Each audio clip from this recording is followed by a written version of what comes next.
If you were offered $5 million to participate in a game where only one person out of 9 would survive, what would you do? All over the city, 9 people are suddenly being kidnapped, whether they're in their cars or at work. Moments later, these 9 people appear unconscious inside a strange house. Lee wakes up on a bed, and after seeing a guy named LB next to her, she goes out to explore.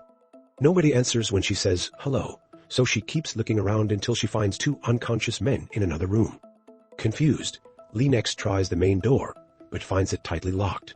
She also checks the windows, only to find them all blocked with bricks. Next, she goes to the basement to look for an exit, but she finds nothing. Seeing no escape, Lee has a panic attack and collapses on the floor. Moments later, Lee wakes up to Father Duffy checking on her, and learns there are 9 people trapped there in total.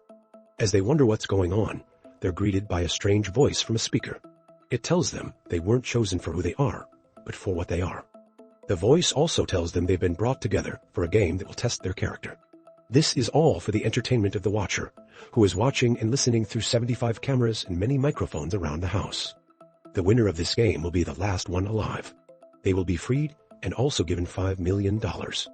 Then the voice disappears, and the 9 players start arguing.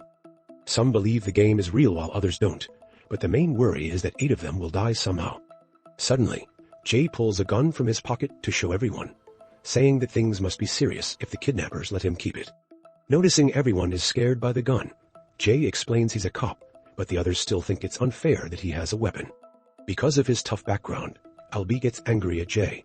He explains that his brother suffered at the hands of corrupt white cops. Just then, Francis interrupts the argument to share his thought. The watcher wants them to kill each other. This makes everyone panic while Jay agrees with Francis, adding that even the winner will likely be killed afterward. Jay then suggests that they need to work together to escape. He proposes hitting the front doors with the heavy dining table. Everyone but Claire agrees to help. She sits around smoking and watches. No matter how hard they try though, the door won't move an inch. Next, Jay tries shooting the bricks, but they're too thick for a good hole. Then the group decides to search every corner for any possible openings or hidden exits. After all, they must have gotten inside somehow. Jay finds an iron bar and digs in the basement floor, but there's metal underneath. LB finds a wooden square on the ceiling and breaks it down, but it's sealed too. While everyone searches without luck, Claire finds the liquor cabinet and starts drinking. Eventually, the group gives up and heads back to the living room. They scold Claire for not helping, and Jay locks the liquor cabinet as drinking will worsen their moods. The group talks, and everyone swears they don't want to kill. But they admit there are desperate people who would do anything for money. Suddenly, they hear a noise from the kitchen and go to check. They find a dumbwaiter with food. There's exactly 1 piece of chicken and 1 potato for each person. They sit in the dining room, and after Duffy blesses the meal, they finally introduce themselves properly.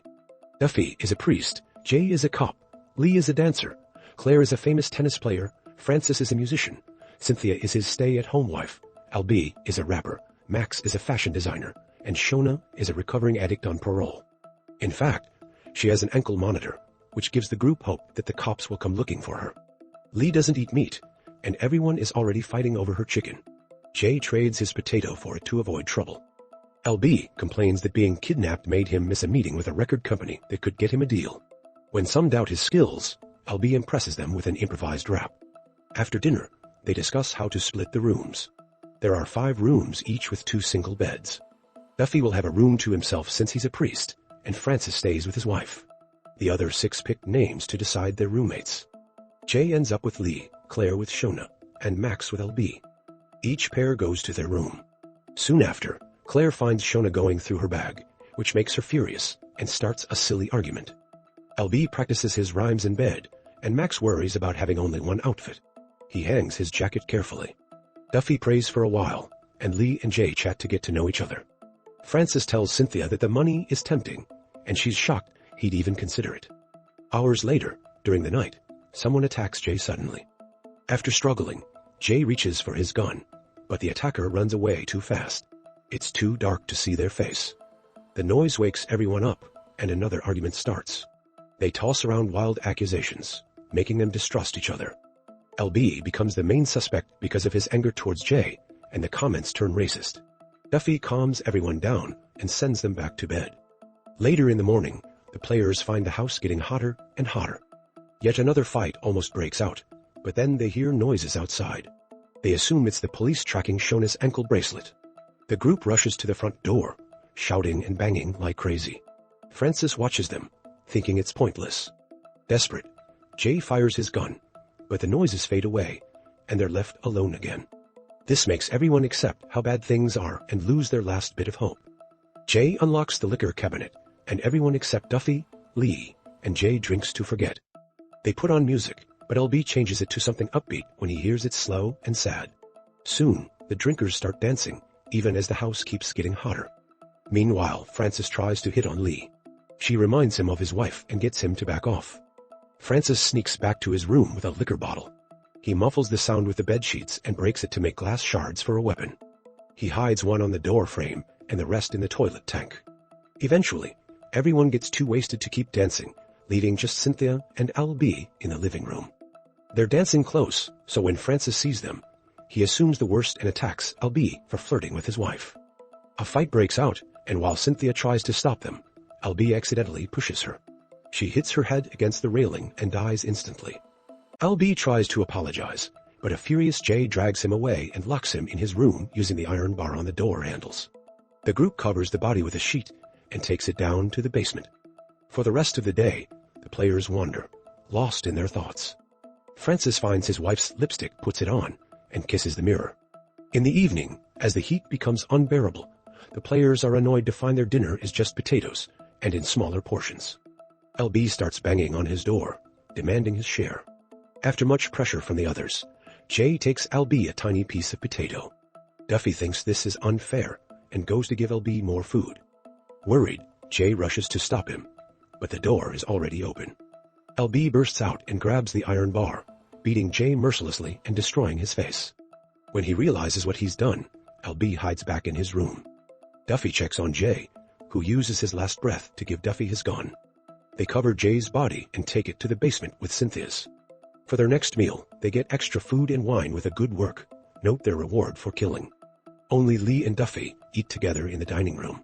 The others are too paranoid and eat alone.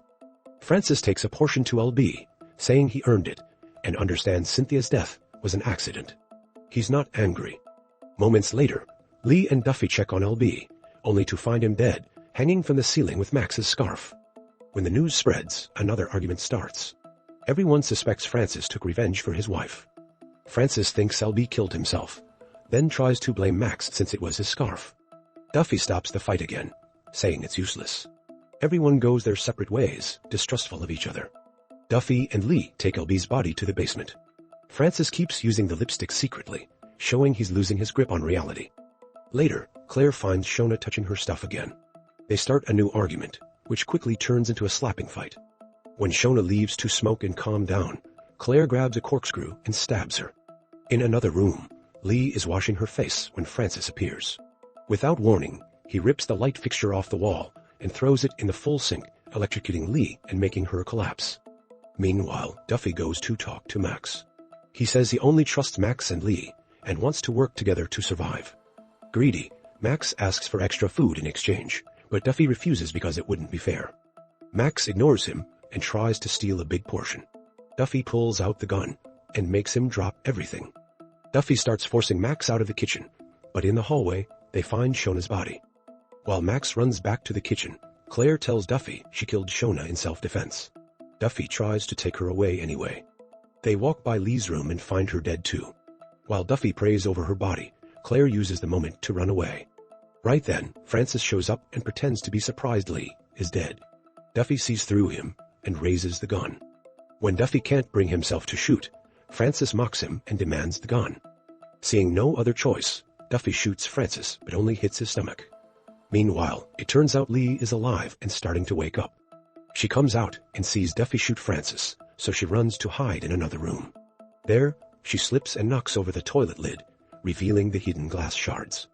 In the kitchen, Claire arrives for food only to be startled by Max. He'll only share if she gives him something in return. He touches his belt, implying dirty things, but then pulls it off to choke Claire. Duffy arrives and begs Max to let her go. When he won't, Duffy shoots him. Just then, Francis appears and stabs Duffy in the back with the shard hidden above the door. He takes the gun and shoots Claire. Duffy begs for mercy, but Francis ignores him and kills him too. Unaware of Lee, Francis celebrates his win and yells at the Watcher, demanding his reward. Upstairs, Lee uses bedsheets to get a glass shard. She accidentally drops the tank lid, giving away her hiding spot. Francis hears the noise and finds Lee running. He chases her until she hides under a bed. Francis finds her and pulls the mattress off, then starts dragging Lee out by her ankles. She uses the chance to stab his leg before running again. Francis chases her again and corners her by the balcony. When he charges, they both fall right over the railing and crash onto the table below. Lee lands on top of Francis and realizes the fall made the glass shards stab his chest. Francis is dead, and she's won. Lee can't cope with the fact she's killed someone. Just then, the front door opens with a blinding light. She walks through to find a huge bag, likely with the money. She walks down a hallway and through another door that closes behind her. She finds another house with traumatized winners from other games. Lee is terrified to realize this nightmare is just beginning.